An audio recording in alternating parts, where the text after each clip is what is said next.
আসসালামু আলাইকুম। ওয়ালাইকুম সালাম। কেমন আছেন? ভালো নেই। কেন ভালো নাই? ভালো নেই, স্বামী ছাড়া একাকিত্ব আছে 4 বছর ধরে। হুম।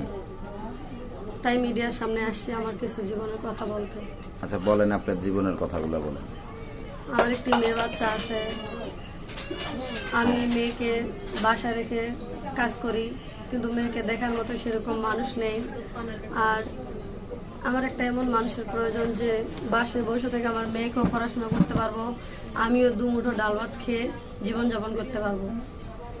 আচ্ছা, তো এই যে দুই মুঠো ডাল ভাত খেয়ে জীবনযাপন করতে পারেন, তো এর আগেও তো ক্যামেরার সামনে আসছেন অনেকবার, তো আপনার জীবনে কি সেরকম লোক আসে নাই? সেরকম লোক পান নাই আপনি? ভাই আসে, কিন্তু ওরা বিয়ের প্রস্তাব দেয়, কিন্তু অথচ বিয়ে করে না। হ্যাঁ। কোনো গার্জিয়ান কেউ পাঠায় না, ওরা শুধু একটু টাইম পাস করতে চায়। এরকম লোকের সাথে তো বিয়ে করা যাবে না, যে ডাইরেক্টলি প্রস্তাব নিয়ে আসবো বা গার্জিয়ান পাঠাবো, আমি সেরকম একটা লোকে বিয়েতে বসবো। সে ব্যক্তিটার বয়স কেমন হতে হবে? যেহেতু আপনি বিবাহিত, জি। আপনি কি বিবাহিত ছেলে চাচ্ছেন না অবিবাহিত চাচ্ছেন না?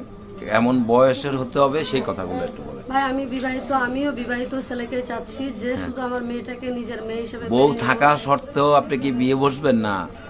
কেমন চাচ্ছেন? সে যদি বউকে রেখেও যদি বিয়ে করতে পারে বা খাওয়াইতে পারে, তাহলে আমার কোনো সমস্যা নেই। যার বউ নাই, আমি এরকম ছেলেকে বিয়ে করবো।